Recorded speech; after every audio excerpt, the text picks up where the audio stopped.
All right, welcome to Comics Episode 2, where me and my mom talk about our comic collection.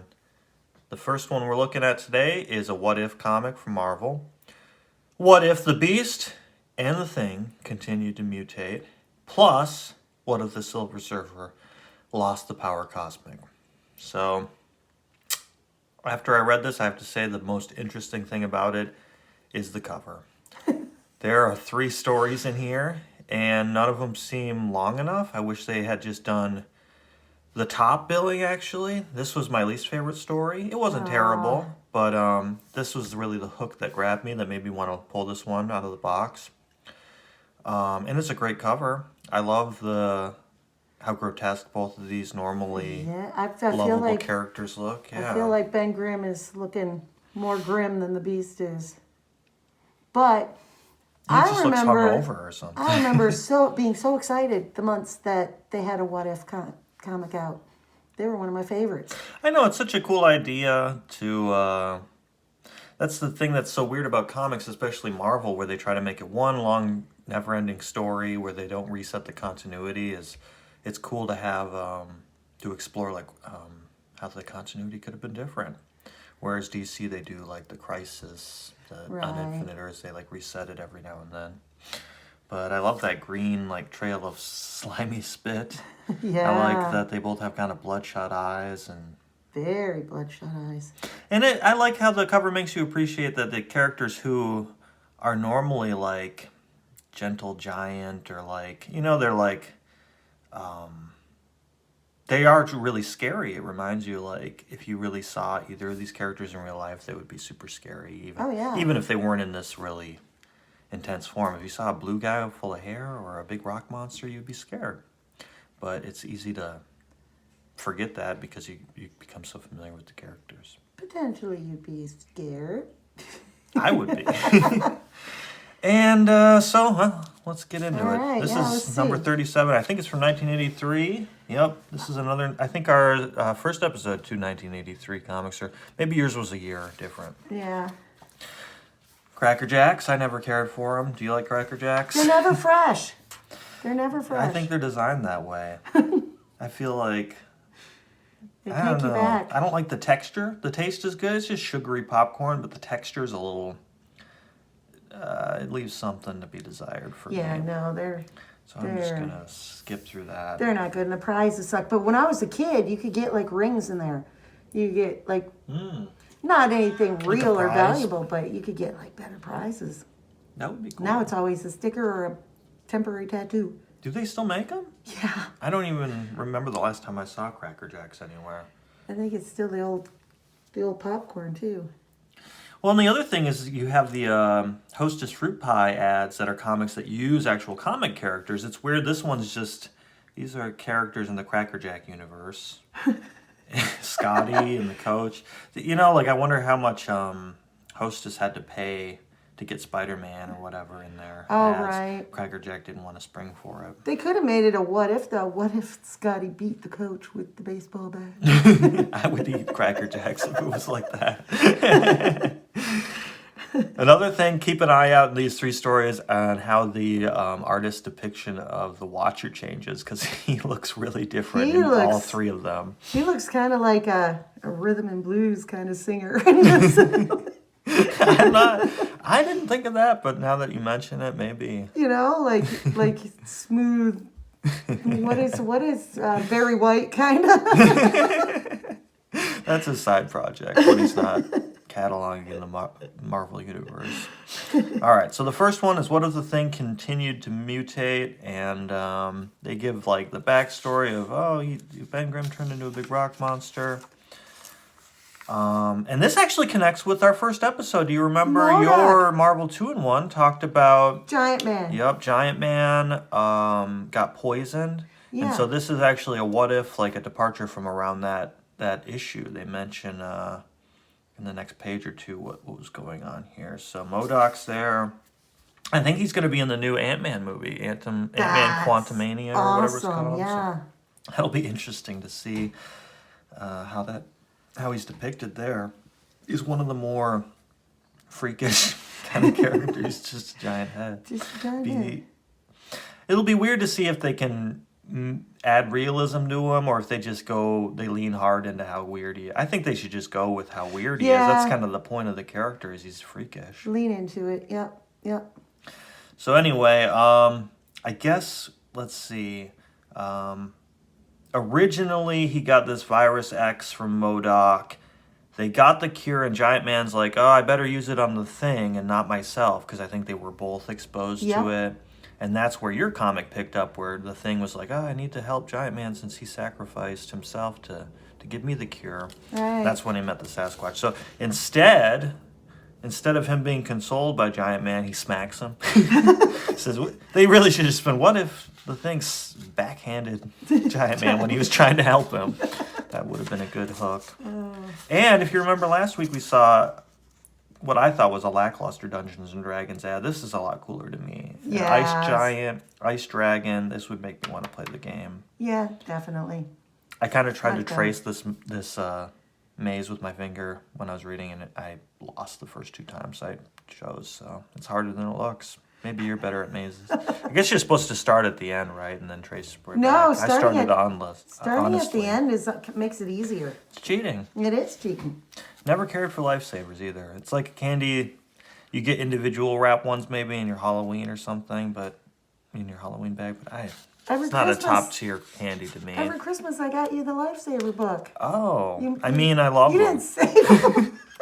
That's what I was getting at, is on the Halloween ones, not so much, but when you get them for Christmas, it's a special treat. I forgot about that. What was it? A little booklet of Yeah, a them? little book that opened up that had, they were stacked Oh, in there. was it like the lollipop ones with a stick in it? No, or they just were regular the life tubes stick? of them, but Oh. all different flavors. And Well, I like some of them better than others. There's Oh, like yeah. a whitish coconut one that I'm not. I like coconut, but I'm not a huge fan yeah, of that. they didn't. They're decent. They didn't It's do just not well. like my, it's no Sour Patch Kid or like It's- Twizzlers. Those are just. It's a good candy.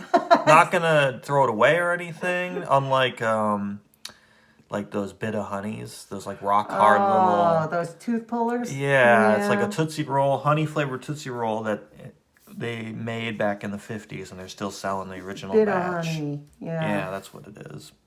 So anyway, instead of taking Giant Man's advice here, he's like, I'm gonna run away, because nobody can stand me.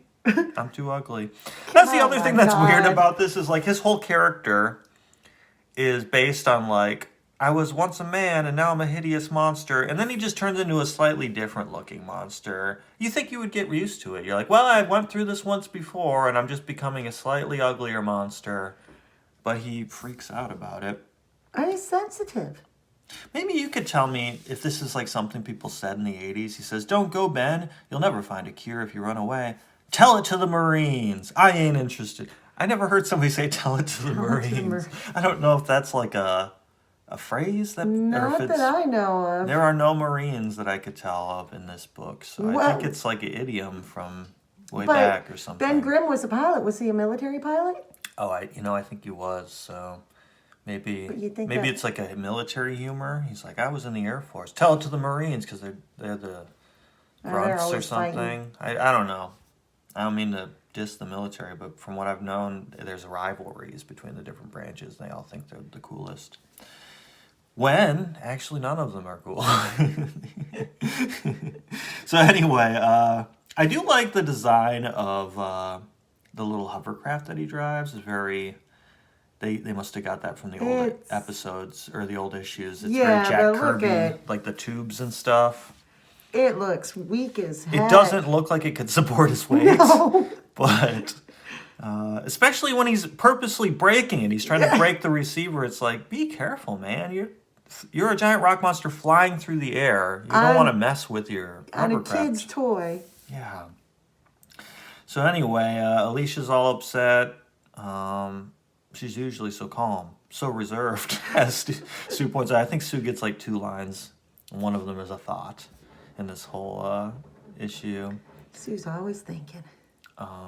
Let's see. Oh, so Reed sends out a homing beacon because I guess that this I guess that this hovercraft leaves like a vapor trail, like a special blend of rocket fuels that can be traced with this thing. I don't know why they just put like a homing beacon on it. Just say, I can track where the hovercraft went. Yeah, but he's beyond smart, so. So he's got to make this little rocket. Yeah, too. that's. And imagine if you were in this poor plane here, and suddenly, I guess you might not ever know if it doesn't mess with the plane's flight, but Yeah, that's crazy. should we pause it? All right, so the homing beacon rocket finds him. Meanwhile, Captain America and Giant Man are trying to get the cure. You might think that's the thing, but that's a synthoid that MODOK made. A big robot that he said he patterned them after the thing. So let's see. What's he doing with it? He built it to fight. Like, scientific research. Like I need you to do. build fighting machines instead of, I don't know, anything else that would be useful to anyone. Let's see. Oh, the thing to remember here is Giant Man, I guess, is still poisoned, so he doesn't fight very well. Right. He can still get big, but I think he gets tired more easily or something. In fact, that synthoid throws him. Whoa. And really, my favorite part about this first story is just the different depictions of the thing's transformation. His hand becomes like two club-like stumps, he says there. His hands mutate, so he can't even hardly pilot that thing. Scooter. This one really leans in to his insecurities. And kind of like how, remember last time he and Johnny thought Fought? thought he, I'll Oh, cheer him that'll up by happen a picking little him. bit here, yeah. Yeah. They fight a little bit in this one, too. It's like he's insecure and he's immature and, and he's so focused on his appearance that he doesn't work on what's important under the inside. Yeah, he's superficial, I guess. He's too vain. That's his character's... And reactive. He reacts to, but Johnny is kind of Yeah, he's really jerk. impulsive. He's supposed to be like a grown man, because I always think of the Human Torch as like a teenager, Yes. maybe early 20s or something. He's like, it makes sense for him to be immature. Ben is just like, I guess uneducated and like, they always depict, I don't mean to be rude, but they always make him like, they lean into the fact that he's like a working class background, and he's kind of like, he always But says to be weird. a pilot, you have to be brave and strong and You smart. would think.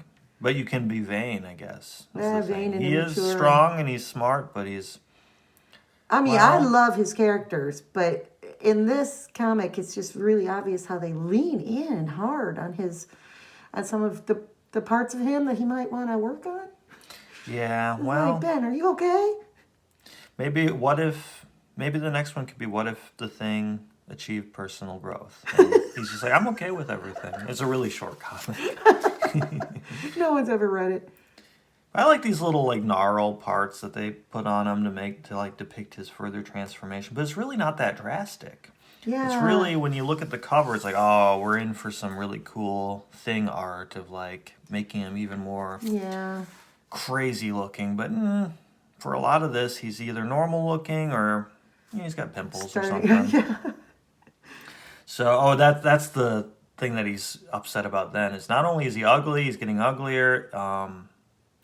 What little humanity he had left, he means his skill as a pilot is gone. He can't even drive because his hands have mutated. Oh, It's yeah. hard to manipulate the controls, I guess. So let's see. He's fighting the Synthoid. Captain America was like, I've fought these Synthoids before. If you hit them really hard with a shield, they don't like that. But he's like, no, this one's far more powerful than I ever imagined. And he throws him away. But he lands on these Wow. AIM guys. Yeah, they really emphasize in Giant Man's thoughts, like how great Captain America is. He's like, he doesn't even hesitate. He's so brave and all this stuff. I don't know. I think they have to work extra hard to have the other characters be impressed by Captain America a lot of the time. I have nothing against Captain America, but like, it feels like they're overcompensating sometimes because the other characters have like powers where they're a rock monster, they get giant, and he's just like a guy with heightened human abilities. So the other characters with more exotic abilities have to be like, oh man, Captain America, he's so cool. just in case you were tempted to not think so. I hadn't thought about that, but yeah, you're absolutely right. And he notices this thing above the synthoid's head from the ceiling. They don't say what it is. That big what's-is hanging from the ceiling. So they pull a Scooby-Doo on him and crash it down on him. But meanwhile, the magic snake puzzle, they paid for the Spider-Man endorsement. Spider-Man and the Mystery of the Museum Snakes. I actually didn't read this. I was saving it for just right now, this moment, to the comic within the comic. I hope you know what you're doing, Spidey, leaving those strange magic snake puzzles besides the King Tut Diamond exhibit. Trust me, it's the best trap I can think of to catch that canny crook, Magnamind. Oh, God. Later, gee, boss, the fuzz'll never figure out how we got the diamond without tripping the alarm. Ha ha! I'm the greatest criminal brain. I can't resist a real challenge. The tougher, the better. Wait, what's this? A puzzle? Let's see how fast I can pull it back into ball shape. It should be simple for me to solve. He kind of looks like a French capper with that little mustache. Hours later, this is habit forming. That's what you want to call your product. This is habit forming. Each shape I make is more intriguing than the last. Hurry, boss, it's getting late. Yeah, I see what you mean, boss. I'm hooked too. Why don't you just take it with you? Grab the jewels, and then on the getaway car, you can work on your puzzle. You don't have to stand there for hours at the crime scene. But how smart can they be? It's been hours, and this guy's still in the ball shape. He's hooked, too. He looks like he can't even control himself. He's possessed. He knows he has a problem, but he's not ready to deal with it. You'll both have plenty of time to work it out behind bars. Spider-Man! Thwip. Bah! Even the world's smartest crook was no match for the magic snake. The original magic snake puzzle. Over 23 trillion possibilities. Don't be fooled by substitutes where they're like competing off-brand magic snake puzzles. I don't even remember the magic snake. Well, wow. Maybe we need to track one down on eBay. All right, so he hits the doohickey, they Scooby-Doo him, and he gets crushed by the thing. Let's see. So, yeah, this emphasizes what I meant with Giant Man. He's not at peak performance. My battle with that synthoid only proved that I've lost whatever fighting edge I once possessed. Never realized how badly my body was deteriorating, but this isn't helping Ben. Can't rest while he's still in danger. So let's see. There's one part where, Giant Man does a lot of thinking. He grabs the. I know a lot of his dialogue transpires in his head. He doesn't like. I guess they're in the middle of a battle. He's not gonna be like, "Hey Cap, did you ever think about how my body's deteriorating?" He doesn't want to tell that to the AIM guys. Give him the edge. This AIM guy, though, he says, I'll do whatever you say. MODOK doesn't pay well enough for me to take this kind of abuse. It's like, I guess they're getting paid. I didn't know if they were just committed to the cause of being evil, but they're on the salary. Or being taken, like mind controlled. He doesn't even want to work there. He's like, MODOK's just got really good dental plan. I don't want to be evil, but I got to pay the bills. Oh, he's all head. He knows the importance of teeth, You get one of those pulled with a head that big, everybody's going to notice. It makes a loud whistling sound. So anyway, they grab him by his hair. He's got like blunt bangs under his headband. He said, I'm going to pull your hair, MODOK. He says, no! It's a toupee. Or something. And they say, name your terms. All you have to do to MODOK is pick him up. Like he blasts Captain America with this laser thing. It's a invincible mind beam, which apparently doesn't hurt you. It just freezes you. You think you just kill him with something like, give him the disintegration ray maybe instead of the invincible mind beam. That's the green jewel, though. He left it at home. Yeah. I thought I'd only need this one today. So you pick him up. He's like, safe passage for me and Captain America. It's like, what's keeping him from betraying him? And just like, okay, anything you want. And then when he puts him down, he's like, just kidding, my invincible mind beam. Same thing with the AIM guy. He's like, what if he, instead of giving him this antidote gun, just gave him a gun? He's like, just point this at him, it'll cure him. Just make sure you just keep shooting. Even if he's screaming out in pain, that means it's working. You'll know it works when he stops breathing. Yeah. But they're true to their word. they have to go track him down. So meanwhile, Oh, Ben. yeah, Stretch here is pointing. They don't have that many opportunities to show that he's a stretchy guy, so he just has to take any opportunity. He could have just pointed regularly. Everybody sees the wreck. Like, you don't have to, like, it's not that wreck over there. It's this. It's like, okay, quit showing off. We know you have a long arm. And then here we go. We got the Human Torch getting... He doesn't actually attack Ben, but Ben's so upset that he's like, let me die alone in peace. He throws rocks at him. And... he's an Eeyore. Ben is an Eeyore. He is. He is definitely an Eeyore. He's a really super strong Eeyore. Like, if Eeyore... The only difference is Eeyore comes through in the clutch and he's, like, super strong. Like, he's sad most of the time... But then when Winnie the Pooh's getting beaten up, he's like, all right, it's Eeyore time. Piglet is just wailing on Winnie the Pooh. All right, time to kick some butt. I like this part. He says, the voice, so harsh and distorted. I can barely recognize it, but it's got to be Ben. Judging from the size of these boulders. Like, he knows it's him from the size of the boulders he's throwing it at. Yeah, that's such a weird way to be like, oh, only Ben throws boulders of this size. And anyway, okay, so Alicia goes after him, even though he's irradiated. It's dangerous. You know, you don't want to be by the radiation. Right. And they're like, don't go in there, and they're not paying attention. You're just like, I'm just going to... Why do people... This is a weird thing, too, where he goes to Stretch and grab her before she can go to Ben in the cave, and Sue, like, grabs his arm. He's like, I'm pretty sure he can just keep stretching if you grab his arm. He's just going to keep stretching. He could probably stretch a finger, right? Yeah, you would think. Just tap her on the shoulder. Nope, don't go down there. Wow. Maybe even a fingernail, just the nail. I wonder if he could do that. That would be cool if he concentrated really hard. He could, like, grow his hair. Yeah, or like Wolverine. Medusa. But just fingernails instead of claws. This is also a really weird drawing of Sue Storm. It makes her look really mean and old. Yeah, her face is way too angular there. Yeah. And in fact, this whole issue, not a great artist of women's faces. They look a little weird. A lot of the guys have similar face shapes, it looks like. Yeah. But not a great face artist, maybe in general, or maybe he was just in a hurry. I don't mean to rip on this guy, but. This is the best shot of him, though. This is the coolest drawing of the thing. Yeah. Wish there was more of this in this episode of the What If. Honestly, that's what I kind of tuned in for, is just to see how grody they were going to make him. But really, it was mostly other characters doing things. Which I guess, you know, you don't want to have like 10 pages of him just getting uglier and uglier. I would have read it, though. I would have been there for it. And complaining. Let's see. Oh, so here's the twist, though.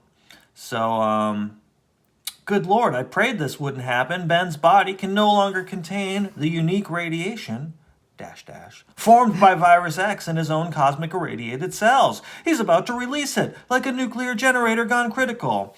And so he grabs Alicia. He tells, like, Susie, you got to form your invisible force field around the others. Hurry, I'm losing it.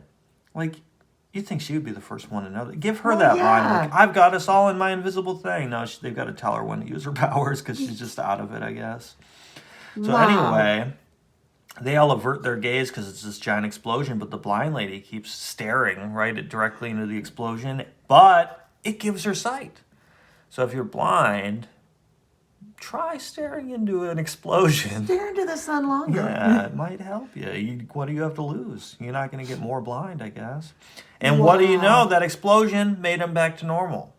And so he's in his little shorts, which is weird because it says many days later, still in his shorts. Maybe get some clothes on. You can let him get dressed. But they do all these tests, and they're like, turns out you're normal now. So that all that stuff you went through, it just made you back. It solved the original dilemma of your whole character of being an ugly rock monster. And he says, I'm not going to be a superhero anymore. And then they recruit, maybe we'll get Giant Man. He's got a little 4. Wow, Reed is like, get out. Get out. Well, that's funny that you mentioned that because he says, well, I guess my superhero days are over. I hate to leave you short-handed, but you're going to need somebody new to yell it's clobbering time. Forget it. No one else could say it with a straight face. And don't worry about your... It's like, damn, that's his whole catchline. You got to roast him as he's retiring. Don't worry, it's idiotic. Nobody wants to say that. So that's the end of the first one. Like I said, it's so short. They crammed 3 stories in here. I felt like they could have just rushed through it a little less. Yeah. This is my favorite depiction of the Watcher. Wow. They really lean into the baby. Yeah, He looks like a big infant compared to... big badass He looks like an baby. old man in the first Yes. one, or a soul singer. Yes. And then now he's a giant baby. Big baby. I do love this art That's for the really beast. That's pretty cool. This is it's almost like a formula here. Different creative team, I believe, but again, go through the backstory of the beast. Right. He was a pretty normal looking guy. That's the one thing I never really got about the beast is he's got big feet and hands, and he's, he's kind of a husky gentleman, but if he didn't hang from the trees, I bet nobody would really notice that they would just think, oh, that guy's kind of a big guy. Yeah, right. And then, the classic thing is he gets this, the classic part of his story is he further mutates because he takes this serum. Right. And then he becomes blue and sad. I like the beast. He's I like one of how my favorite I love characters. this progression of oh, oh, and also how creepy the Watcher looks there. His little white eyes. Ugh, it's Wow. too much for me. So the point of this story, this one's a little more interesting to me because rather than just have the main character become more ugly or like grotesque, the catch here is he pretty much looks the same. He's a little more ferocious looking, but his mind goes. Instead of retaining his intelligence, he becomes more animalistic. And that's part of that. That's part of his whole thing is he's so intelligent. Yeah, he's like the Dr. Jekyll, Mr. Hyde, but he's still smart. Like he becomes the Hyde with the Jekyll scientist personality. That's what makes him so interesting. I thought it was weird the way they depict Marvel Girl like that. She's like running on her toes, like with her arms out like that, like very girlish. Well, look at how they did Charles. He's got a cool turtleneck. He's got like I like his eyebrows curl up. Yeah, he's got weird eyebrows. That's a weird face drawing to me. That's a little. His eyebrows are a little too high, maybe. Yeah. And they've got these little. It's shaped. He just took a Botox, I think. I don't know. So anyway, that's creepy. Baby Watcher is like, let's see what happens when he becomes an animal. So he's in Central Park, and they're like, we got to find him so we can help him. He's our buddy. So they send Angel out to look for him, and he says, I like "Rawr, Angel, rawr, get away." So he can still kind of talk, but he's just mostly animalistic. He throws rocks, just like the thing. Just like the He's thing. like, I would know those rock size anyway. That's the beast rock size. If they were bigger, I would guess the thing. But and so he's like, kind of like a gorilla. Like, he's so agile, in fact, that he outsmarts Angel, he could just fly like higher, I would think. But no, he's in the middle of the tree line there, so Beast gets the drop on him. What all the birds with wide wingspans do. Yeah, the natural prey of a gorilla is a bird. I don't know, why not? This is a cool action sequence, though. I like this. That's good. It's a nice, it's fast-paced, This is a nice image. That's weird. It's like he's doing like a sit-up or something. I'm not really sure. Or Like he's going to kill him, and I guess let's see what happens. I think maybe they try to get into his head. Marvel Girl or Professor X is like but it's a weird pose. I really like that. Yeah, that's that like. That's very cool. But I hate her outfit. Her hair looks weird in that drawing too. It's like a little too puffy or something. That brilliant mind, God. The mask is too tall. Yes. In this that shot, it's just a little weird. Let's see. This one wraps up. This one seemed to end even faster. I didn't count the page difference, but the Thing one went by fast. This one goes by even faster. So they're chasing him through the city. They had him in Central Park. Now he's running through New York City. They're shooting at him, trying to get him away from the bystanders. They're not actually trying to hurt him, but they're just trying to scare him away. Fire from his eyes. And does he not recognize Scott? Well, yeah, he doesn't. He's like an animal. He's like working on instinct, and yeah, I guess he doesn't recognize him. So, he's running around. He grabs part of the building to throw at them. Jeez. And he breaks it before it can totally pulverize them. And Like you do. Yeah. Never was a big Cyclops fan, but No. let's see. He's about to eat her. I think that's the thing. He keeps saying meat, so he like wants to eat. He's like a Oh, yeah. predator, you know. He wants to Right. eat a person. And then finally, Professor X shows up in the alley, and he's like, he seems to obey the gentle command of the voice, and his like deep respect and admiration of Professor X calms him down. It's the eyebrows. Yeah, you just gotta angle those things the right way, and you can get people to do Look anything. at his face over there in the corner. That's a funny drawing. That's I'm not sure what they were going for there. I guess make him look pitiful. Well, The weird yeah. thing is earlier Professor X is like, I don't know if we should go after him because the world still hates mutants, and it's like, well, I was thinking if Professor X is the one that solves it, right? Why couldn't he have why done it not- back then? Yeah, why not just send him out? It says, Hank's never spoken like that to us before. We've got to go to him no matter what he says. No, Gene, at present humanity is so alarmed about the mutant menace that we dare not risk being seen. Why don't you just go out? You're the most normal-looking guy on the team. Right. And you have the most powerful ability. So why don't you just go out there and Anybody help who them? sees him, he No. can make it disappear. Yeah, oh yeah, just wipe their mind. Or just anyone but Angel, really. You could send these two in normal clothes, give them some sunglasses, but no. Right. And that's what it takes in the end anyway. So the thing they do, they say no zoos. I like this. So Cyclops says, as horrible as it sounds, he must be confined somehow, either with us or in some high security zoo. And then Angel's like, no zoos. He was once one of us. He saved countless lives. To see him caged, I couldn't bear it. I doubt any of us could, Gene. He really walked that back quickly. It was his frickin' idea. He says, well, some kind of high security zoo, electrified fence. Maybe we can prod him with some cattle prods now and then just to keep him in line. He's like, well, no one could actually do that, Gene. I was... collar. Yeah. It's like, that was your idea, man. And in the same panel, you're like, yeah, we could never do that. Just kidding. So they sent him to the Savage Land with Kazar, everybody's favorite Tarzan-like character.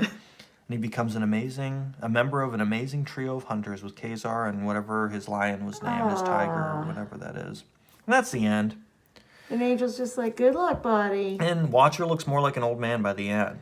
It was a short story, but he aged from infant to old His man. eyebrows look weird too, though. They're a little rounder than Professor X. Has got the arch. That's what makes him so smart, I guess. And then my least favorite, and he gets kind of a shine, like It's kind of like he an just evil moisturized. Bob's Burgers. Yeah, there you go. Ooh. This is my least favorite of the three. Just because I'm not that invested in Silver Surfer. I like Silver Surfer as a character design. Like, he's cool looking. He makes a great cover. That holographic one we have is a great color. It pops. It's a great excuse to use like a silver reflective material if you're doing a cover for him. But as like a issue to issue, like the saga of the Silver Surfer, I just found it hard to get into it, you know? Yeah. So this is, what if the Silver Surfer got turned back into Norrin Rad? That's like his rad. Like, I guess they wanted to have some surfer lingo in there. Norrin Radical. Well, it's hard to really have empathy for the Silver Surfer because of what he does. Yeah, he's the lackey for a guy that eats planets. But he does betray him. That's actually what this says. He says, instead of Reed threatening him with a tiny gun, the ultimate nullifier, which is hilarious because he's like bigger than buildings, and Reed's like, hey, this little thing I got here. And it scares him. He's like, he doesn't know what it does. He's like, what is that, a lighter? You gonna light some candles up? It's the ultimate nullifier. I'm convinced he just named it like something really impressive. He just picked up one of those little electric lighters. Pull my finger. Yeah. No, I won't do it. So, in this version of reality, rather than teaming up with the Fantastic Four to betray his master, he does that, but I guess the difference is Galactus reacts differently. In the original, he confined Silver Surfer to Earth. He made a force field around Earth so Silver Surfer would be trapped there forever, but he kept his powers. In this version, Galactus is like, for betraying me, Gotcha. You're just a bald guy now. You're not Silver anymore. Wow. That was the one thing I'll give Stan Lee credit for. I think he invented Silver Surfer, is the power cosmic. You could have called it cosmic powers, but putting power first makes it sound like more impressive. Yeah. The power cosmic. Yeah. It's I don't know. I'll Oh, give it's him got a credit nice for ring that. to it. So Galactus takes off, and the whole plot is he wants to go home to his girlfriend, Shalabal. Shalabal is like his girlfriend he had to give up because originally the Silver Surfer, Norrin Rad, got his powers by saying, hey, I'll be your lackey if you don't eat my planet. And that's how he became the Silver Surfer. So he's like, I'll take you to eat other planets, but just not mine. And so now he's like, well, now that I'm not doing that job anymore, I guess I'll go home. And so the Silver Surfer wants to go home, but the Fantastic Four know it's a really long way. And he lost his ability to fly and breathe in space and all that. I guess he had some kind of navigational ability. He says, he had given me a sense of dimension and direction that allowed me to unerringly find my way in the infinite expanse of space. Without that, I am lost. He kind of looks like a sad Kingpin there. Yeah. He's like Kingpin ran out of Doritos or something. Bullseye, go to Walgreens for me. Wow. Yeah, I forgot about this whole comic and just the backstory of Silver Surfer. And this is the thing that bugs me about the Watcher character. Like, bugs me in a, I still like it, but it's a little goofy. Is he says, I violated my pledge never to interfere once. It would be remiss if I would be remiss if I did it again. You lousy crumb! That means you ain't gonna help. That's the thing. Look at the thing's brow there and his little eye. It's a weird drawing His little of him. nose, too. Yeah, but this is the weird loophole though, because the Watcher helped them scare Galactus off. Right. That's like his original breaking his vow of not interfering, and that's what made it so meaningful. Is he would never normally do that, but he wouldn't be able to watch the Earth if it got eaten, right? So now he says, I cannot take an active role in Norrin Rad's return to Zenlaw, but I cannot stop you either, should you wish to avail yourselves of the advanced science at my disposal. Who's to say there isn't a homing device of the sort you seek at my abode? The rest is up to you. It's on the counter across from the microwave. Who's to say I didn't tell you that you want to press the blue button twice? It's like, come on. How do you sleep at night, man? You're breaking your vow for anything. Wow. Who's to say you don't pick me up more Doritos before you come up to the moon? I really like this ad for the Marvel subscription just because it's got That's nuts. 3 of my favorite villains singing Christmas carols. Deck the halls with Marvel Comics. Especially Doc Ock looks really happy to be there. Doc Ock, it looks Magneto's crazy. like, can we go home yet? Hard to Magneto tell. looks weird. Yeah, hard to tell how Doctor Doom feels about it, but... Wow. And then there's the old There's Bubbles the Bubble ad. Yum. Yeah, Bubble Yum we I saw gotta last look week. next time I go to the store. Yeah, I don't know if it even exists. Grape Bubble Yum. Super Yum Bubble Yum, in fact. So let's see. This is Shalabal. So this is on the planet Zenlaw, where Norrin Rad comes from, and this is his girlfriend. She's like, I'll never have another boyfriend because I miss Norrin Rad so much. And everybody's like, she really misses him. And they're like, no, Galactus is back. So in revenge for Silver Surfer betraying him, not only does he take Silver Surfer's powers, he goes back to Zenlaw here, and he's like, I'm going to eat it now all over again. Oh. And so she's going to be like, well, I'm going to go find Galactus and get some answers. I want to know where Silver Surfer is, Norrin Rad. Meanwhile, they're in the Watcher's moon base, the Fantastic Four and Norrin. Where's the And microwave? somehow we'll find... Yeah, exactly. That's exactly what they're doing. They're looking for that device. So the Watcher's comfortable saying, there is a device. I'll let you find it. But, why? At what point are you helping or not helping? I think you're already helping him. Why don't you just tell him where it is? Exactly, Tell him, yeah. And it turns out to be a really weird device. It says, that harness, it's like you wear it. Its design is so alien, I cannot be sure. But it must be the directional device that can help you find Zenlaw. It must be. I would look at that thing and be like, yeah, that's a directional device right there. You just wear it. And Strap it on, buddy. Wow. so, let's see.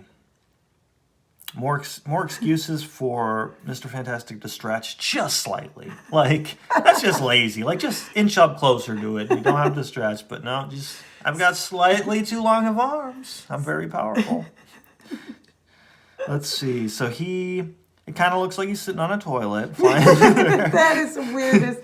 That's probably that's what the Wasser's thinking. He's directional device. That keeps me regular. Why are you riding that around? I didn't wash it. That's the ultimate nullifier of poop. So let's see. Shalabal here is climbing the mountain, and he's like, "Why is the Silver Surfer not with Galactus?" And that expression, like, "Whoa! Oh my God! The Silver Surfer gone! Why? How did it happen?" And Galactus is like tuning up his. That's the thing with Galactus. He's like super powerful. He's got all this technology, but he's got to like make some fine tuning. He's like, "You got a flathead screwdriver over there?" Yeah, that's a Phillips. He's like, "Aren't you gonna eat my planet?" Well, we'll see. Just give me a give me a wrench here, and we'll see how it goes.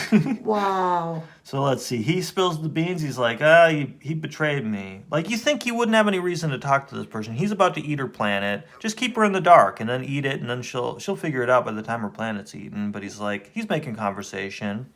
She's like, you must have killed him. No, he's just on a primitive planet 1,000 suns away. He doesn't have any of that power cosmic anymore. So... Well, all bad guys talk too much, you know?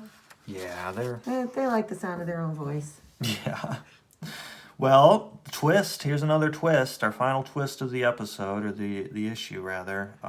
She becomes the next. She's like, well, if you don't eat Zenla again, I'll become your lackey. Starglow. But here's the tragic detail. She doesn't have her memory. He's like, he scanned her brain. I guess he has like some telepathy, because she's thinking, I'm going to flee Galactus, live forever with my love once I get the powers. But he knows that. He read her thoughts. So he's like, wow, I'll give you the power of cosmic, but you don't remember who you were before you were my herald. So he's like, wow. No longer in a weird seated position.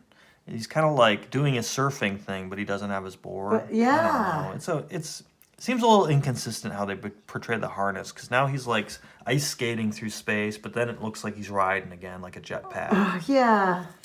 So he finally gets there, and he's going to try to find Shalabal. He's in for a surprise. I think we've got a double-page ad here for the Dark Crystal, Jim Henson that's a great movie. Yeah, that's an awesome one. And some comic book conventions in San Diego, San Francisco, Philadelphia, L.A., and Manhattan. Wow. I wonder if that's the San Diego Comic-Con. Probably. I think it was started in the 70s, if I remember. And I also noticed this. We are looking for a few good boys and girls who would like to earn their own spending money, earn neat prizes, gain practical business experience by introducing Grit, America's greatest family newspaper, to friends, relatives, neighbors, and others. I wonder what was in a Grit. My grandma Grit used to newspaper. get Grit. Really? Did you Yeah. ever read one? Yeah, I mean, I remember seeing it around. It had like It says farming it started articles. in 1882. It's an old newspaper. Yeah, it was. I mean, it didn't have stories of. I don't know. It was kind of like a.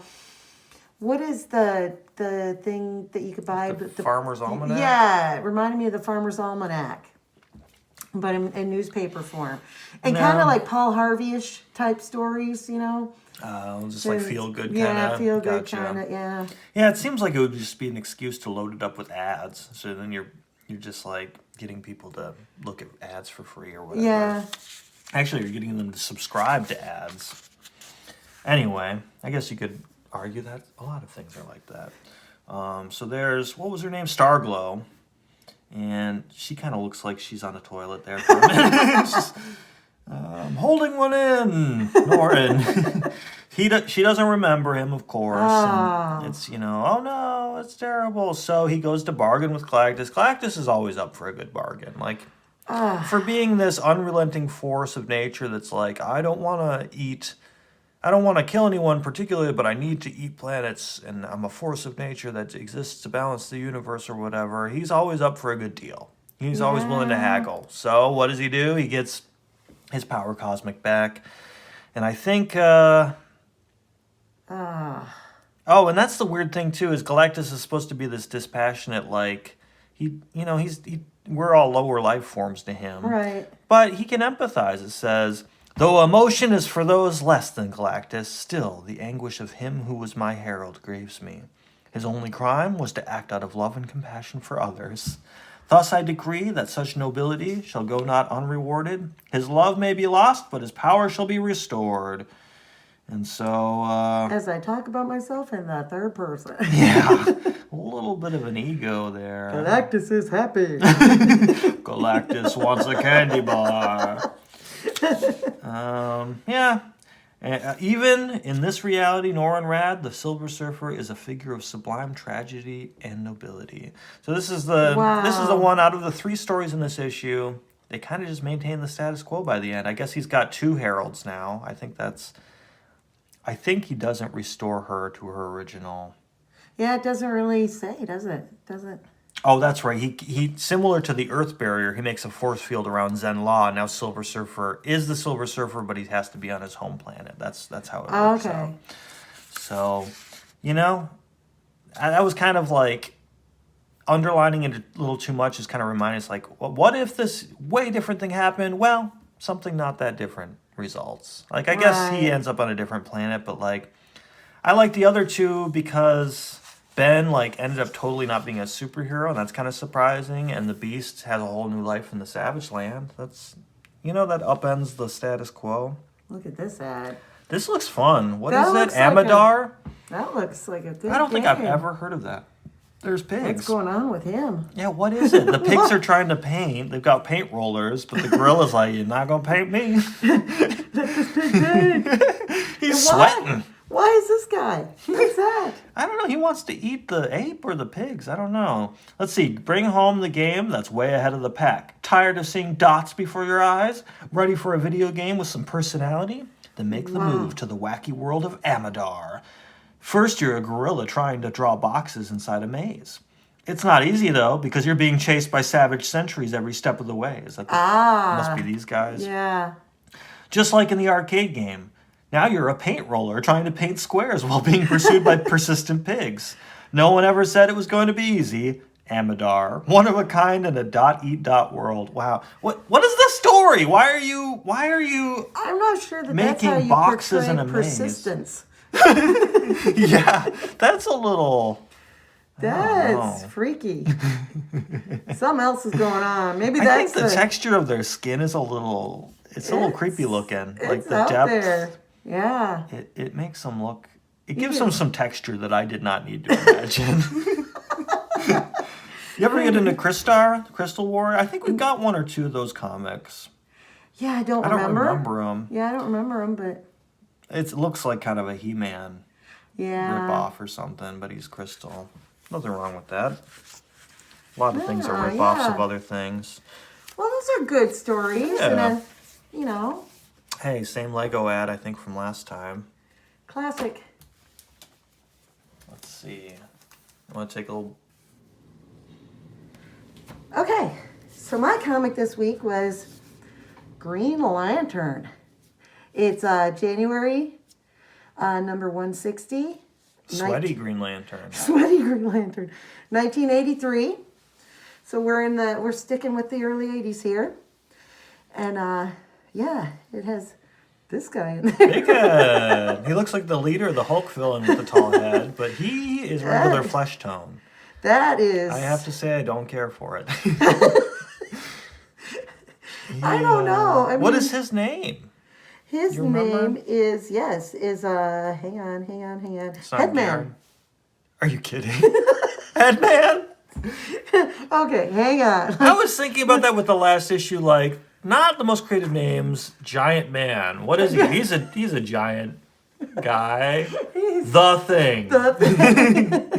Headman.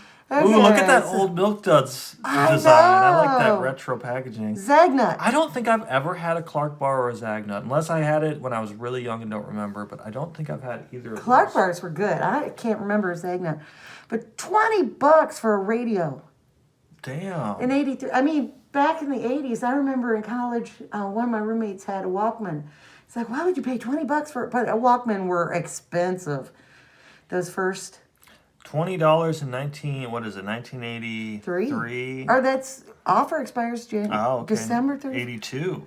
And the comic is in 83. What the heck? Those bastards. False advertising.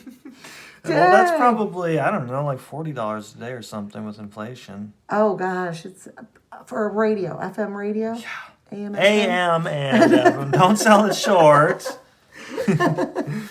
Okay, so here we go. Oh, Home on the Range. Yeah, we've got Home on the Range.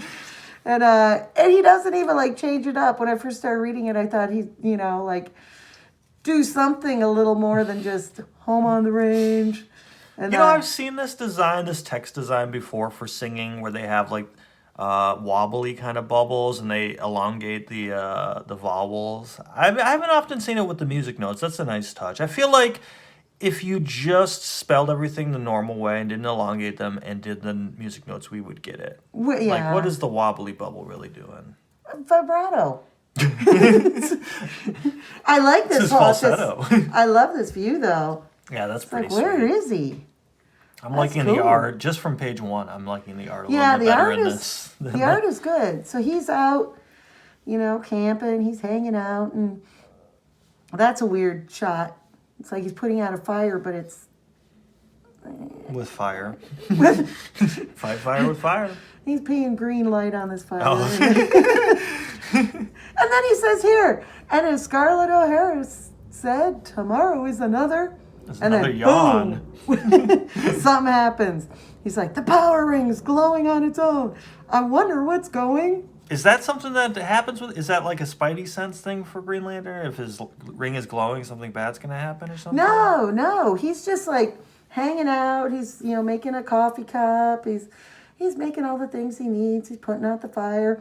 But then the ring is acting on its own. He actually controls the ring with willpower, his willpower.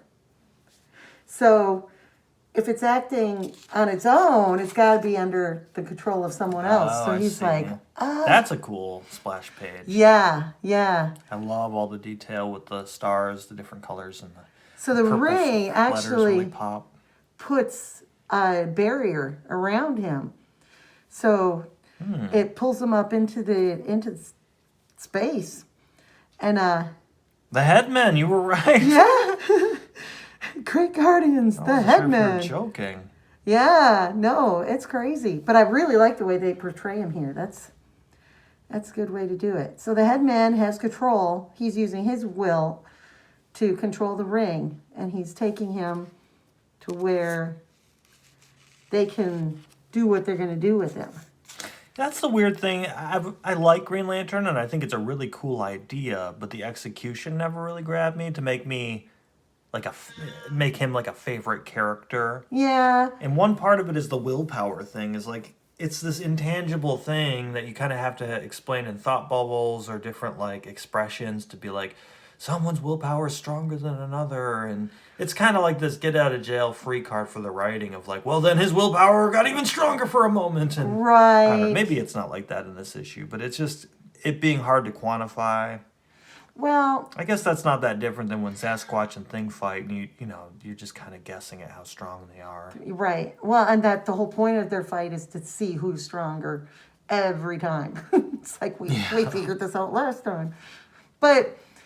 He's taken to this place not under his will, but under somebody else's will, and he's trying to figure out why. But the thing I like about this comic, and what I forgot about Hal Jordan, is that he has a lightness to his character. They almost make him like Spider-Man. In some of Spider-Man books, he's got a lighter sense of humor. Yeah. And he's always got like the right comeback to say, and I feel like that's probably why they cast Ryan Reynolds as the Flash, because Ryan, he's... Wait, as the Flash? You mean as Green Lantern? Yes. The green guy, not the red guy. As the Maybe Green Lantern. Maybe he will be the Flash. I mean, he's been Deadpool, he's been Green Lantern, might as well. Might as well be everybody. But, because of his comedic timing and stuff. Yeah. But it just... I think that I liked that movie. It wasn't amazing. I enjoyed it. I was a little bummed that they didn't make I don't think they've made a sequel to it, and they haven't made a standalone.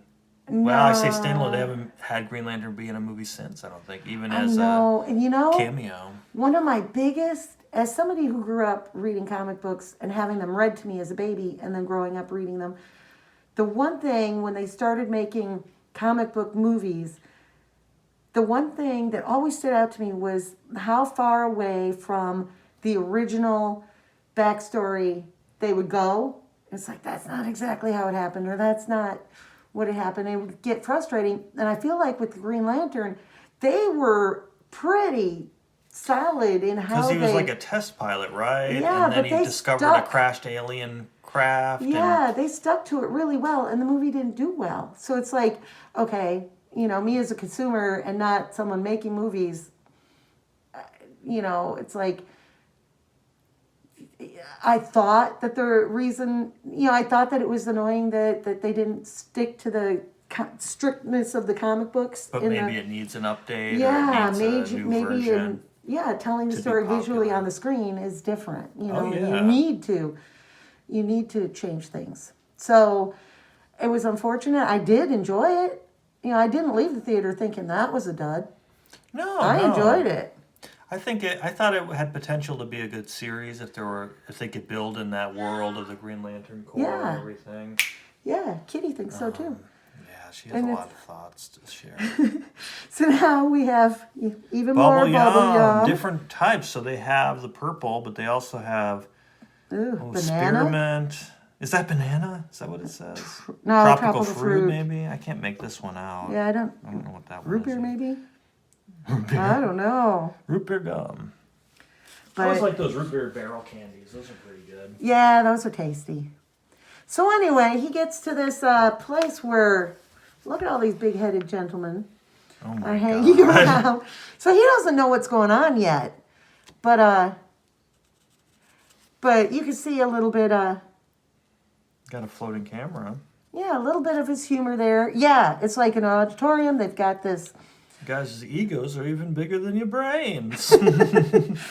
So you get a little taste of his humor, and then look, Hey, magic snakes! With Superman, Superman. and Spider-Man are selling us magic snakes. DC or Marvel, everybody loves a magic snake. I Awesome. love this because he's like the amazing shapes it make. The window shape. Wow! The rectangular solid. Wow. That's amazing. Superman does not look that impressed right there. He can't He's be. skeptical. The globe, Little of does he know course. it's made out of kryptonite and he's slowly dying. Losing will to live.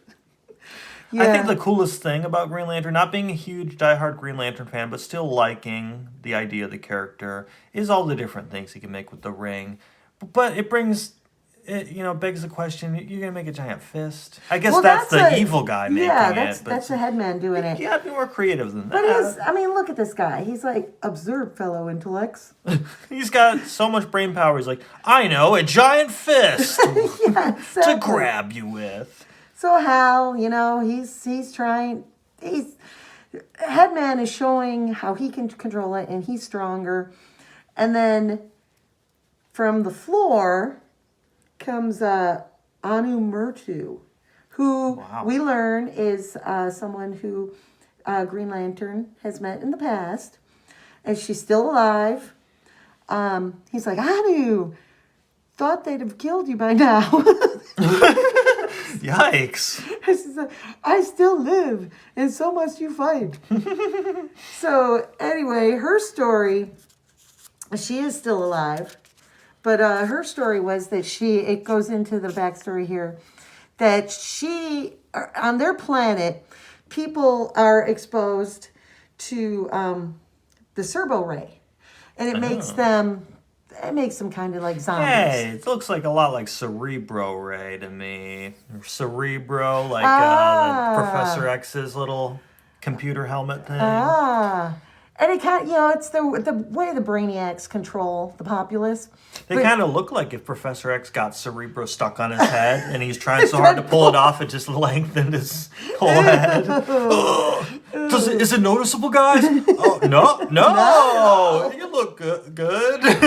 Put on a hat, Charles. Get a tall one. So she was exposed to it, but she was immune. And she didn't like the way that her people were being treated, so she escaped to try to find help. And that's where she met Hal Jordan. Oh, okay. But she called herself, was it Doreen?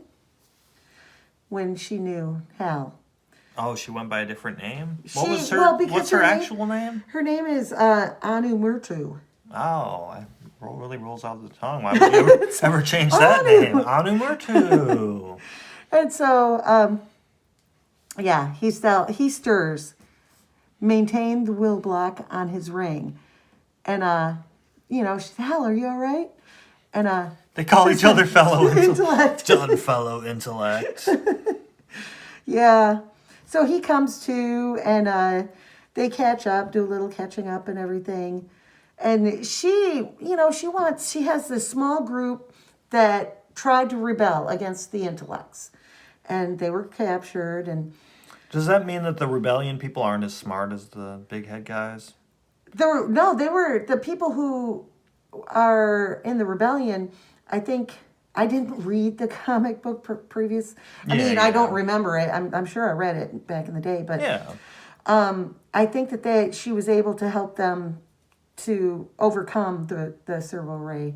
So they look normal, and then this ray gives them the tall heads? No, it like controls the populace. Oh, yikes. So they're like the slaves. Oh, I see. And she didn't she want alone them. had natural immunity to it. Yeah, yeah.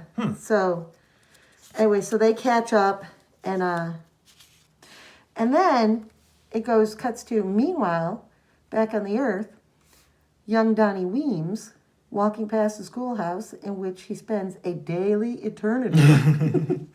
Daily eternity. And he's carrying this crystal. And for show and tell, I guess. He's remembering the bullying that Donnie the dummy. Yeah.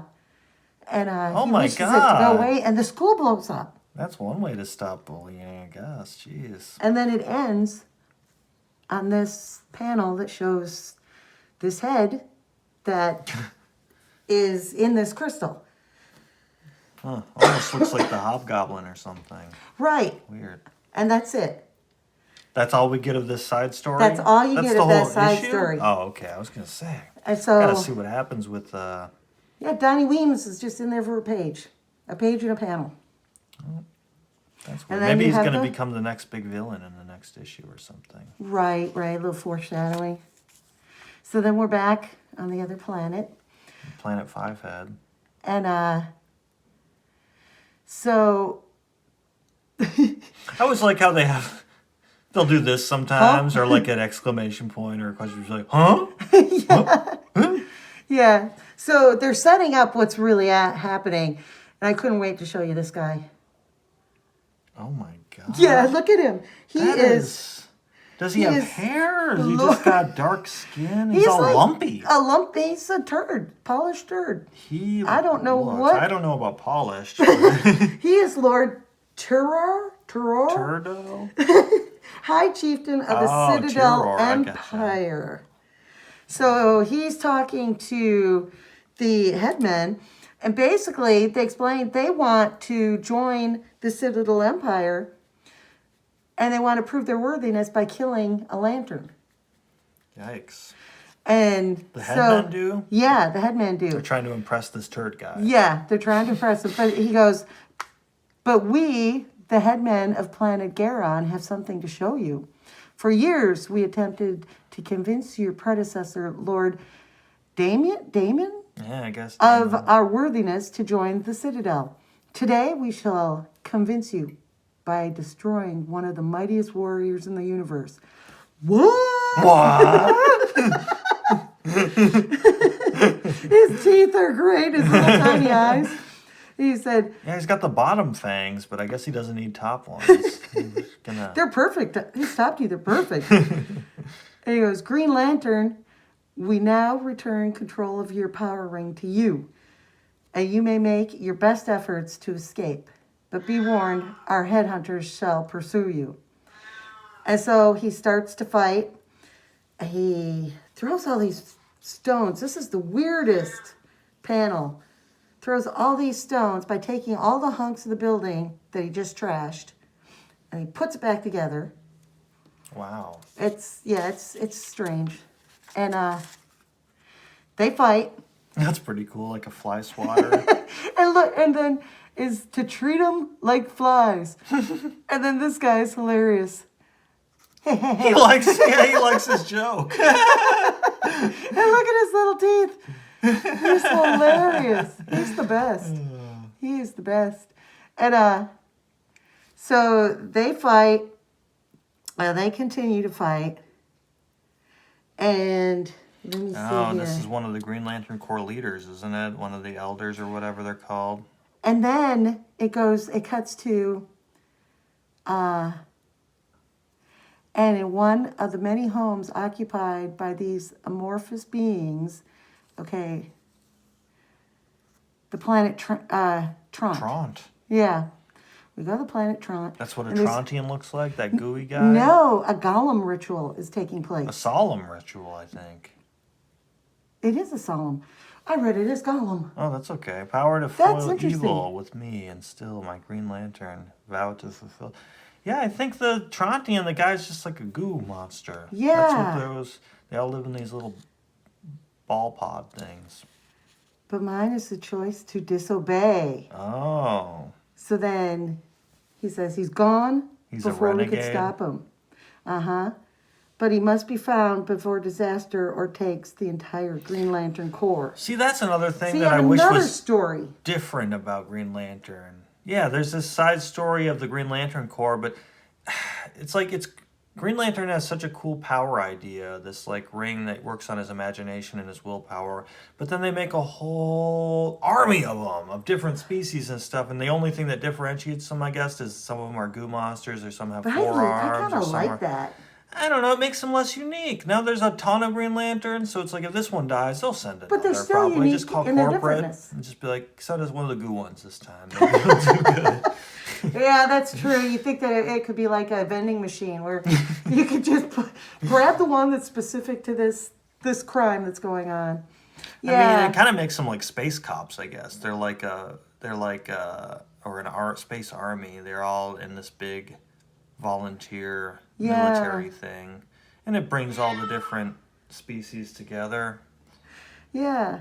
I mean, I kind of like that part of the Green Lantern. There's aspects of it I like, I suppose.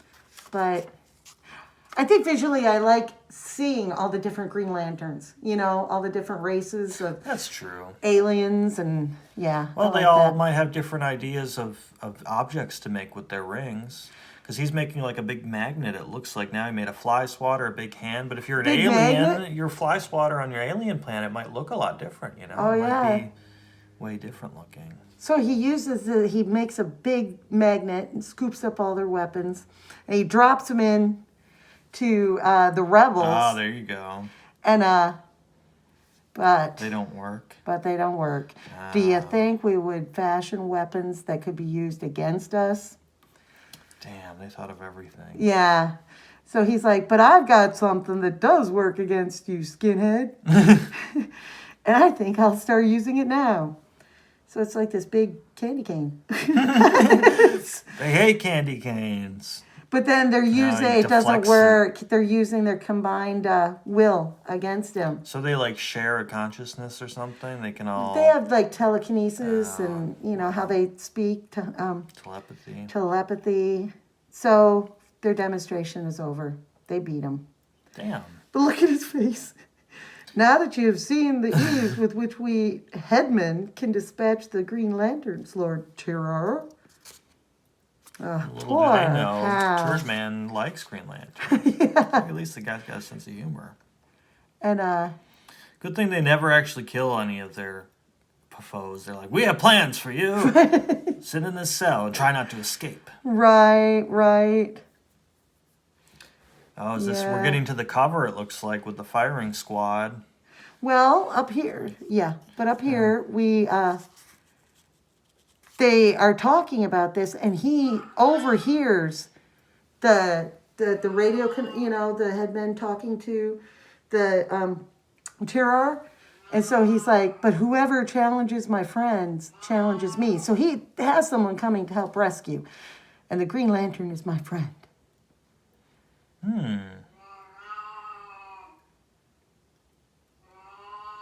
And so they have Anu and him, spend the evening in the cell. The next morning, they show up with a firing squad. And his expressions are just good evil. Yeah, good evil character. He's really not that different than the Watcher in some of these shots. I could see this being the Watcher. Oh, yeah. You hide the giant head. He asks Hal if he wants a blindfold. And Hal's, I would, but I doubt if you'd put it where I ask you to. So damn, they fight to the end. Yeah, he said. And then, so they get ready to aim, fire. No!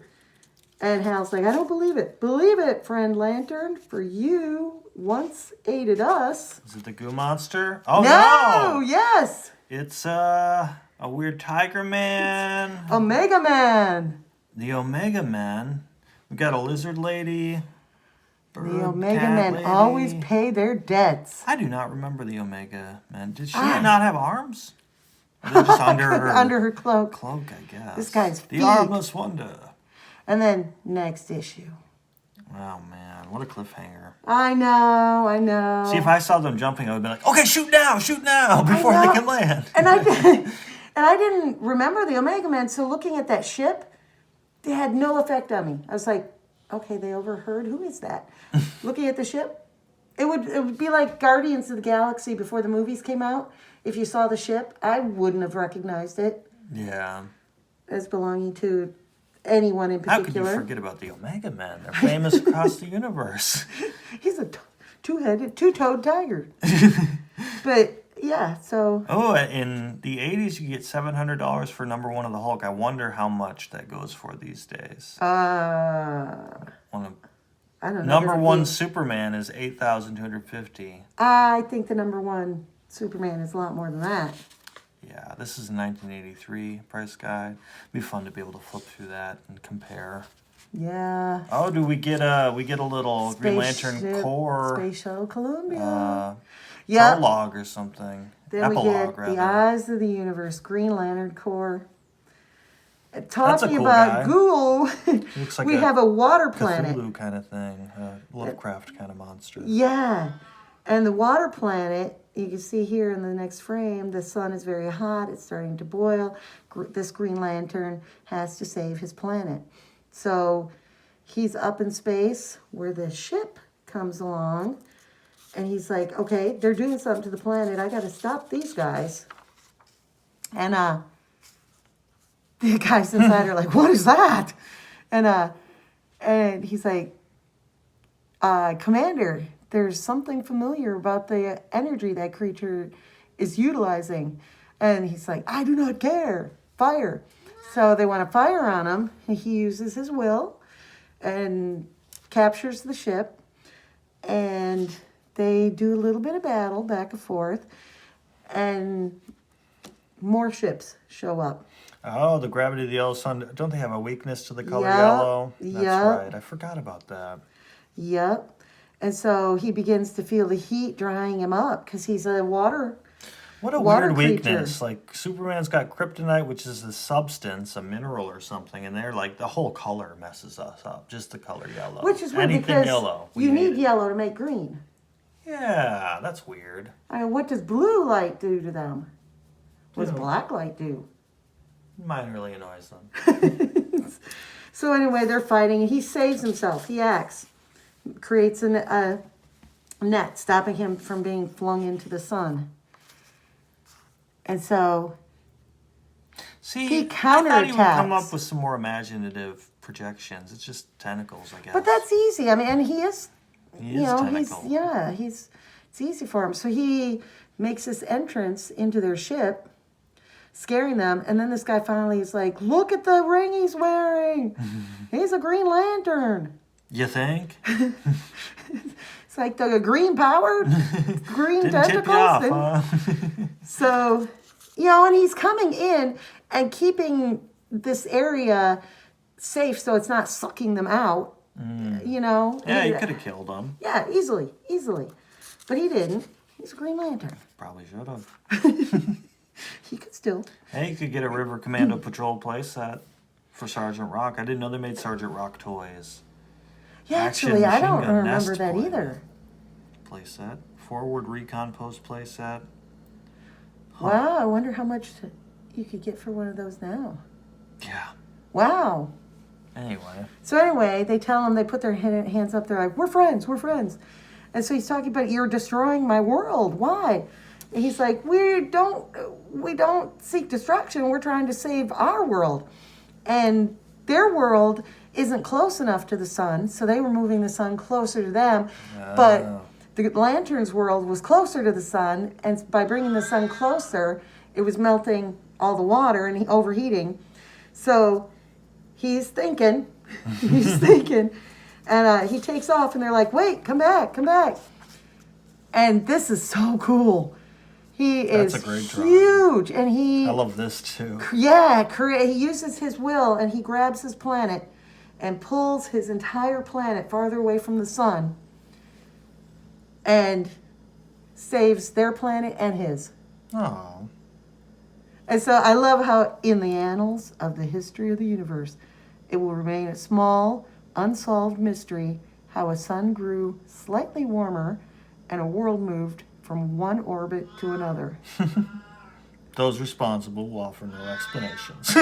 Yeah. I love that. And one of the things I noticed too after I was done, I was reading, and they get a letter from Iceland. Iceland, wow. Is that cool? Dear editor, your Green Lantern Corps stories are quite special, and I've enjoyed each one. Perhaps you'll use Arisia again one of these days.